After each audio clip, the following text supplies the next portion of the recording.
Welcome to this Karwaan series where people come and recommend books and movies. My name is Danish Husain. I'm an actor, I'm a storyteller. Sometimes I write, sometimes I direct, mainly in theater. And I'm really happy that Ishan and his team has invited me here. I love reading books, and it is always a joy to recommend a good book to someone else, to expand somebody else's universe also. So I've been recently reading a lot of history books, and I will talk about them. I first read Parvati Sharma's An Intimate Portrait of Jahangir, which is a phenomenal book. I mean, not only Parvati has so meticulously researched and she has dived deep into history to bring out facts, but her prose is so beautiful. It's almost like literature. She literally it feels as if you're watching a film when you're reading the book.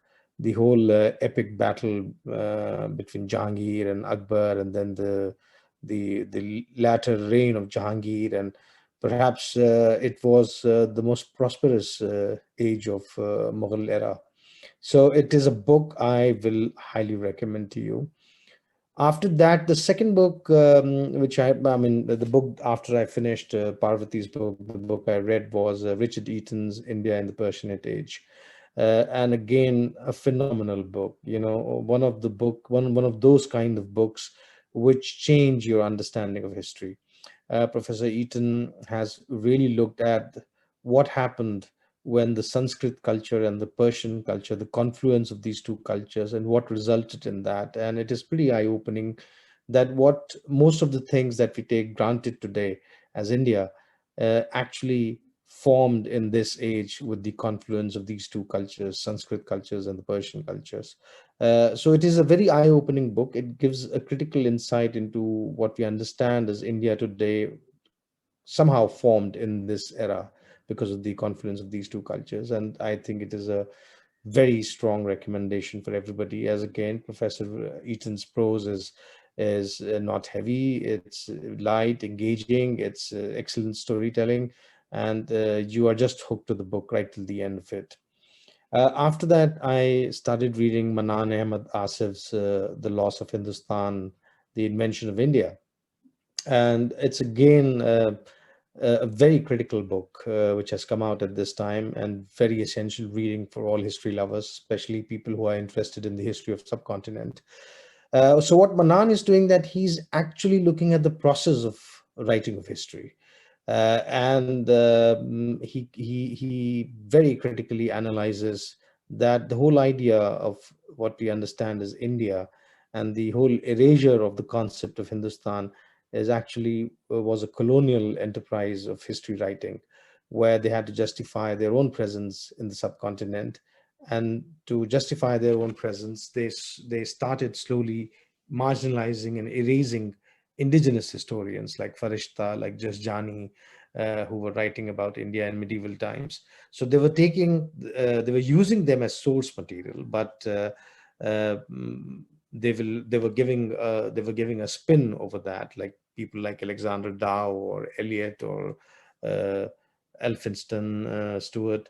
So they were giving their own spin on that, and slowly they were erasing the concept of Hindustan and how the polity of Hindustan was seen by indigenous historians, and they were giving their own spin. And a lot of that has survived into modern history writing. I'm not a historian really. I'm really an actor, so I'm not really an expert to assess and tell you about these things. I'm sure Ishan can add more to it, and I'm sure the other panelists who come regularly here can talk more about it. But it is an interesting read. It makes you understand that how the very act of history writing has transformed, was transformed. And a lot of what we understand is because the very act of history writing changed during the British period. Uh, After that, I've started reading Ira Mukhoty's Akbar, which is again a fascinating book. I'm some 150 pages into the book, and it is like one feels that I hope the book just continues forever. It is so interesting, so engaging. The facts, the nuggets, the historical research that Ira has done in writing this book. It is like like the most fascinating chapter of our medieval times unraveling and opening in front of you when you're reading the book, and you realize that so much which went on to constitute what we understand as modern India kind of began in Akbar's reign. So Ira Mukhoty's book is something that I would highly recommend. Please pick it up. Next, after I finish Ira's book, I will be reading Supriya Gandhi's book on Dara, and I will also be reading Suchitra Vijayan's Midnight's Borders, which Ira has given glowing reviews. And Midnight Borders is not, in that sense, a historical book. It's more the lives of people who are living at the borders of at the various borders of of our country, India, and how their interaction with people across the border, with they living in the border, with state, and how state kind of deals with its own people who are living at the borders of our country.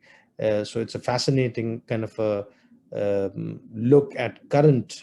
It's like chronicling the current socio-political economic situation of people who are living at the border of our country.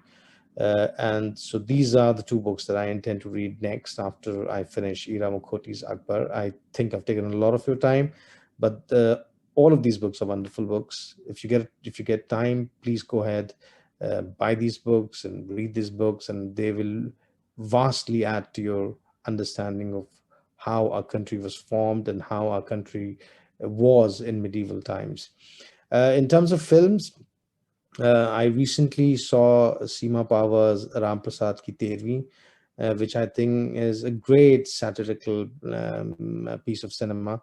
One of the best movies that have come out in recent times. It's on Netflix. You can watch it there. That is, I mean, I can't think of anything else besides that.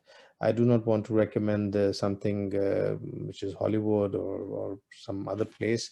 I think, and yes, one more film, The Great Indian Kitchen, which I saw, Malayalam film. Again, a phenomenal film. I think every man should watch that film. It is really, it looks at very ordinary middle class life in a Malayalam family, but it is an eye opening as to it really is from women's perspective. So Ram Prasad Ki Tervi and The Great Indian Kitchen, I think both of them are available on Netflix. Or maybe The Great Indian Kitchen is on Amazon Prime, but I would strongly recommend all of you to watch that. So with that, I hope you stay safe. You get vaccinated. I mean, it's a sorry situation, but I hope you get vaccinated. We find vaccines for everybody in this country, and basically, vaccination and prevention is the only way to beat this pandemic.